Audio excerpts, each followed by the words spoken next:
Brendan Schaub, God bless him. I mean, right? We don't have a lot of guys. We're in the tough guy business. Very few guys have courage. I mean, they truly do. Brendan Schaub comes out like he generally does, and he says something that took some courage, which is he said the last year of dominance by Shevchenko is going to be this year, 2023. Now, that might seem like a simple statement for you, but I appreciate that he addressed it because I also see myself as some arm of the Shevchenko team. I view myself as one of the great supporters. You cannot find a headline with Shevchenko. Brendan got her one yesterday. I'm going to take Brendan's and get her one today. But there's nobody else out there that's going to do that. And you either see that as valuable or you don't. Now, I don't think that Shevchenko is dying to meet Chael. In fact, I could see if Shevchenko did meet Chael, she might tell him, I don't care for you, Chael. She might say that. And that would hurt my feelings. That would bother me because I'm a fan, right? You know how that would go. But I'm also a misunderstood fan. Shevchenko is everything but a draw. Shevchenko is the most dominant fighter in the sport.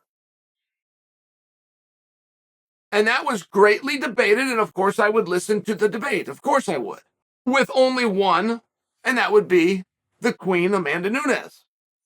But when Amanda had that contest with Juliana, I mean, right, you understand. Shevchenko then gets to take that crown. It's not a disrespect. Don't forget, Volkanovski became #1 pound for pound prior to Usman losing to Leon. Don't forget that. I mean, sometimes you see something that's so great that you will have a shifting in opinions, even without a stubbing of the toe of the people in front of you. I'm just reminding you of that because when I tell you that the Bullet is the most dominant fighter, it's very true. She's also a co-main event, and she's not in high demand as a co-main event. Not only do you have the most dominant fighter as a champion of the world, cannot headline a card. You cannot count on her. People are not going to come out. You're not guaranteed to do well in a co-spot. And that's not an insult to her. And that's where the misunderstanding comes with my rhetoric and the one or two people that pay attention. I mean, in all fairness, that's where the disconnect is. She has done a lot of things right. She's in very good shape. She is very skilled. She takes the sport very seriously. Now, that's a big deal, and you may think that people see past that, but they don't. When you have a champion who gets better, now you're talking about respect. Of course, somebody's going to be the better fighter. Go into any first grade out there. Go into any sophomore class out there. You can go into any office out there and find a group. One of them's going to be the better fighter. So what? Did they want to be? Is it important to them once they get there? Are they going to rest on their laurels, or are they going to stay disciplined and focused, get in the gym, work hard, and get even better? That's what she did, and that's where the respect comes. But she can't draw. Why is that? And is that something that you should be focused and interested on? I mean, when I tell you that this is the best fighter, the most dominant fighter, she did an interview that came into my orbit in the last 72 hours. And she talked about her inactivity. She talked about how much that frustrated her. She said that she's had 2 fights in the last year. I did not know that. Did you guys know that? The greatest and most dominant fighter in the world. Not Chael's opinion. She's got the paper. She's got the record. She's got the belt. Did not have a full schedule last year, and none of us knew that. That's not good. And she went even further. She said that her inactivity, and she blamed it on the rest of the division, and said, why are you girls so quiet? Now, I like that. I agree with her on that.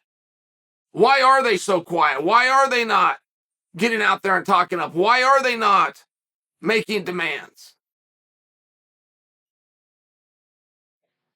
The Bullet had an incredible fight at some point in 2022. It was an incredible fight that kind of came down to the 5th round. And a lot of people tried to argue that the Bullet lost it. Nobody actually thought that.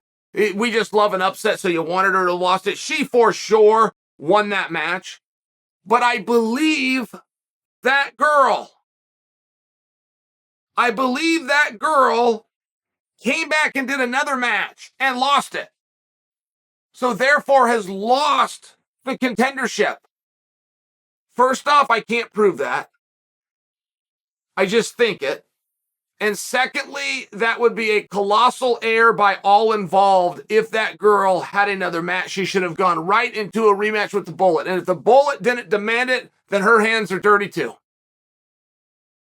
That girl should have demanded it. The division should have demanded it. The organization should have made it. And the Bullet should have said, come on, let's get this one right. I mean, that's what should have been done.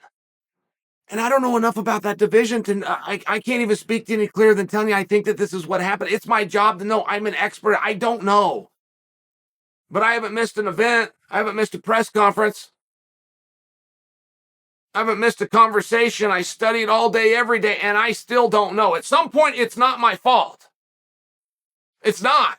At some point, it's your fault if I don't know. Now, you've got this great fighter in the Bullet who apparently is inactive. She's going to blame the rest of the division. And she said, why are you so quiet? Now, that's very relevant, right? If you don't know what time it is, if you just don't understand what we're doing here, if you're Sandhagen, if you're Robert Whittaker, God bless them, just incredible talents, they don't know what we're doing here. They just turned out to be really good at it. If you're one of them, okay, fine. I mean, truly, it's okay, fine. But she said you guys are quiet. She said there's inactivity. She said there's aren't fights for. She said, how come you guys aren't speaking up? She's revealed that she understands. That she's got to look at the person in the mirror, because the only thing that's missing is her being authentic with you. And they will come through, man. Believe they will come through. They are a dime a dozen, and they all want to be liked. They all want to do the little dance and put on the little smile. You're nothing more than a dirty, rotten cage fighter, just like me. But you want to pretend that you're something else. The audience doesn't care. We're not here for pretend. There's other stages. You can be a thespian and a performer somewhere else. This is as real as it gets. The motto's right there. But when you want to come out and pretend that you're a heel, that's a heel. That's a dirty, rotten cage fighter who bludgeons people. She's not even nice enough to take you down and hold you there. She's going to knock you down and take your teeth with her. She's got tattoos. She's from a family of fighters. She's blaming a division. She's the highest paid, most famous, highest endorsed in the whole division, and she's not looking out for you. She's not trying to help you. She just blamed all of you for not making her even richer. That is a heel. Come be a heel. It's who she is. The audience sees through it, and the dance is very cute. But the dance leaves, the tattoo sticks around. The sportsmanship and the camaraderie that she shares with her mother and her sister, boy, that sure is a bonding experience. The knee that she did to your liver and the elbow that she used to shatter your nose, those stick around. The unenthusiastic co-main event spot against opponents that we could not produce names for, simultaneously calling out Amanda Nunes, which nobody wants to watch for the 5th time, comes and goes. But the reality that you don't think that you got enough fame, you didn't make enough money when it's more than all the rest of them, and you blame them like a queen blaming the peasants, sticks around. That's a heel. Be a heel. You be a heel, which is who you are. So I'm encouraging you to be you. You will be a main eventer. And you will have a nice 2023 before it comes to an end, which is going to be exactly the way Brendan predicted. Brendan said, I'll put my money on it, and nobody stepped up to take the bet, because Brendan's right. The light at the end of the tunnel, and the clock's ticking.